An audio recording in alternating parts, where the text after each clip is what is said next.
নৱেম্বৰ মাহটো অতি বিশেষ হ'ব সকলো ৰাশিৰ জাতক জাতিকাৰ কাৰণে।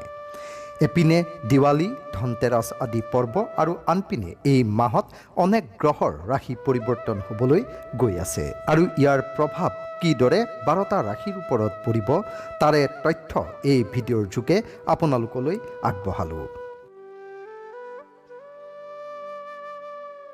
মীন ৰাশি। মীন ৰাশিৰ জাতক জাতিকাৰ বাবে নৱেম্বৰ মাহটোত কেৰিয়াৰত গ্ৰোথ দেখা যায়। নতুন প্ৰজেক্ট লাভ কৰিব। চাকৰি কৰি থকাসকলে এটা ছেকেণ্ড ইনকাম চ'ৰ্চ পাব পাৰে। ব্যৱসায়ত নতুন নতুন আইডিয়া আহিব। এষ্ট্ৰলজি, বাস্তু আদিৰ প্ৰতি ইণ্টাৰেষ্ট বাঢ়িব আৰু শিকিব পাৰে। ষ্টুডেণ্টৰ বাবে এই মাহটো শুভ। ইনকাম বাঢ়িব। গুপ্ত ধনো পাব পাৰে। পুৰণা বেমাৰৰ পৰা মুক্তি লাভ কৰিব। খং কণ্ট্ৰল কৰিব লাগিব। মাংগলিক কাৰ্য ঘৰত হ'ব পাৰে।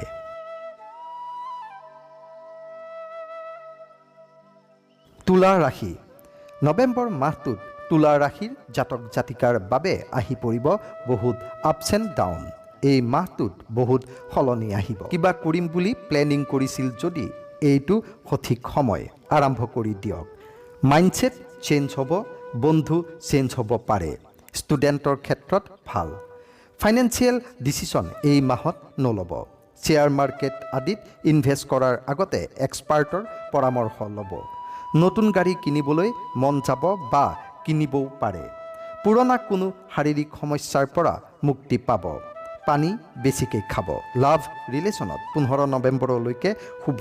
তাৰ পিছত মিছ আণ্ডাৰষ্টেণ্ডিং হ'ব পাৰে। ঘৰত মাংগলিক কাৰ্য হ'ব পাৰে। তাৰ বাবে আপুনিয়ে আগভাগ ল'ব লাগিব। ৰূপ দান কৰিব মাহী অথবা পেহীক। যদি নোৱাৰে তেন্তে বৃদ্ধাশ্ৰমত শ্ৰম দান কৰিব অথবা খাদ্য আগবঢ়াব। ধনু ৰাশি।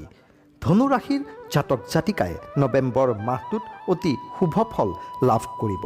মাহটোত বিশেষকৈ আৰ্থিক দিশত শুভ ফল লাভ কৰিব। আকস্মিক ধন লাভ কৰিব। চাকৰি ব্যৱসায়ত লক্ষ্মী নাৰায়ণ যোগ সূচিত হৈছে আৰু অতি শুভ ফল লাভ হ'ব। নিবনুৱাই চাকৰি লাভ কৰিব। লাভ লাইফ শুভ হয়। স্বাস্থ্যৰ ক্ষেত্ৰত শুভ। ল'ৰা ছোৱালীৰ শিক্ষাৰ ক্ষেত্ৰত অতি শুভ ফল লাভ কৰিব। উচ্চ শিক্ষা লাভৰ সুবিধা পাব। খৰচৰ পৰিমাণো বাঢ়িব। ঘৰৰ পৰা ৰাতিপুৱা যাত্ৰা কৰোঁতে এটি লং খাই ওলাব আৰু বুধবাৰে গণেশ দেৱতাক দুৰ্বা অৰ্পণ কৰিব। মেষ ৰাশি। নৱেম্বৰ মাহটোত মেষ ৰাশিৰ জাতক জাতিকাই পৰিয়ালৰ সহযোগ পাব। অকলশৰীয়া ভাৱ নাইকিয়া হ'ব। কেৰিয়াৰত উন্নতি আহিব। নিবনুৱাৰ চাকৰি বা সংস্থাপন পোৱাৰ যোগ আছে। কৰ্মক্ষেত্ৰত নিজকে ছাপোৰ্ট কৰিব লাগিব। কলিগৰ ছাপোৰ্ট নাপাব। পাৰ্টনাৰশ্বিপ বিজনেছত ভুল বুজাবুজিৰ বাবে ক্ষতি হ'ব পাৰে। খৰচ বাঢ়িব। বিদেশ যাত্ৰাৰ প্ৰবল যোগ আছে নৱেম্বৰ মাহত।